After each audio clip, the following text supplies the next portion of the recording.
Happy Thursday. I hope everyone's doing well. This is week 2 of our thing where I read the Bible with you guys. If you don't know what this is, basically we are doing a reading plan this year in which we read a chapter per week. This week we're reading Hebrews 11. I don't have any announcements this week, so we're just going to jump right into it. Hebrews 11 is oftentimes called the Hall of Faith or the Hall of Fame, depending on who you've heard it from. Basically, it just lists a ton of people in the Old Testament that had amazing faith. The writer of this chapter leads off with something big. Basically, it's just the definition of what faith is. Now, faith is the reality of what is hoped for, the proof of what is not seen. That's what faith is. The reality of what is hoped for, the proof of what is not seen. We can't see God, but we have faith in God, because that's the reality. The first name that's mentioned is Abel, and then it goes to Enoch. And if you don't know who Enoch is, that doesn't surprise me, because he's only mentioned in the Old Testament one time for 4 verses. All we know about Enoch is that he was the dad of Methuselah. He walked faithfully with God for 300 years. And then literally in verse 24 it says, "Then he was no more because God took him away."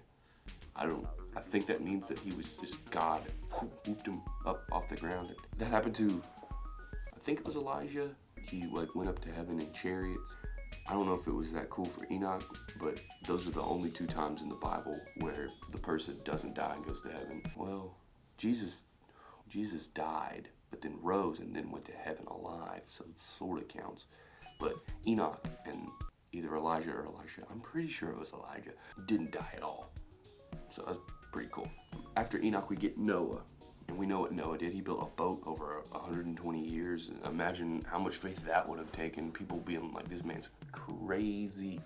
But he still had faith.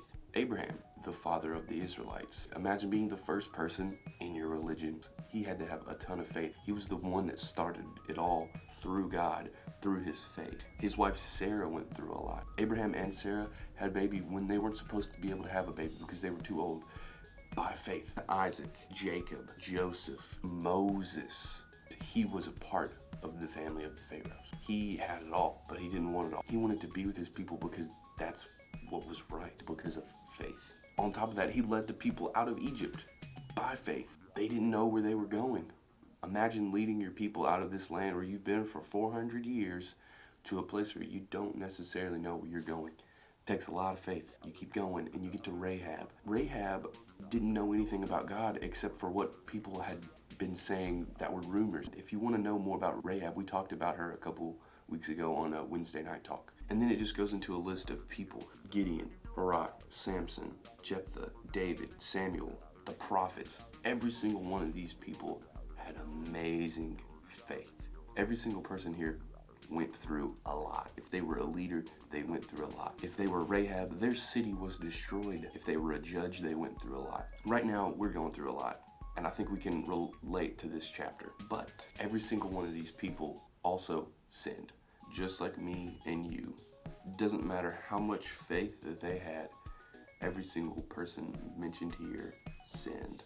Abraham had an affair with another woman because he didn't trust that God would come through and give him a son like he had promised. Moses literally killed a man. He did a bunch of things that displeased God, and it didn't allow him to go into the promised land.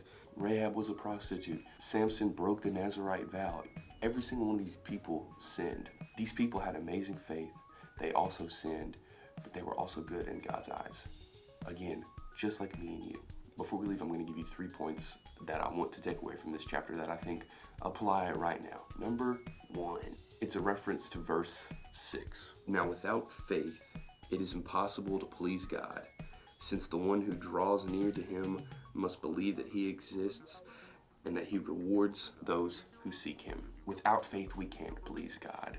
And that makes sense. You've got to believe that God can do amazing things, because he does. If you're a Christian but your faith is lacking, then that's kind of oxymoronic. Number 2, this one's a doozy.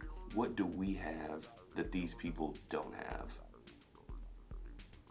Jesus, the Messiah, the perfecter of our faith.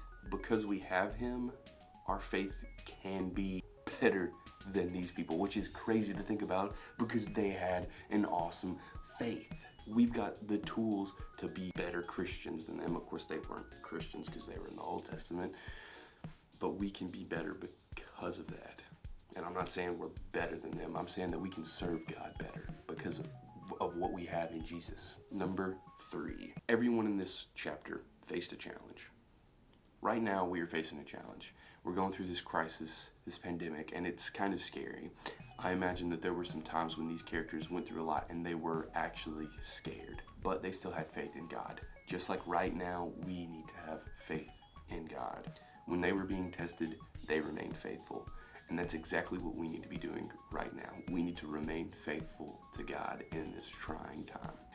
I hope you like my artwork, which was painted last week.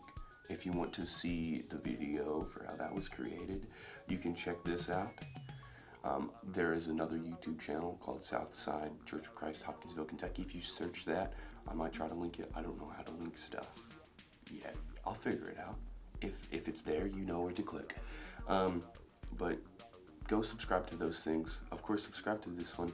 We're gonna be I'll be putting stuff out on Thursdays and Fridays for the youth group. I'm enjoying putting these videos together, and I hope that you guys are enjoying them as well. See ya.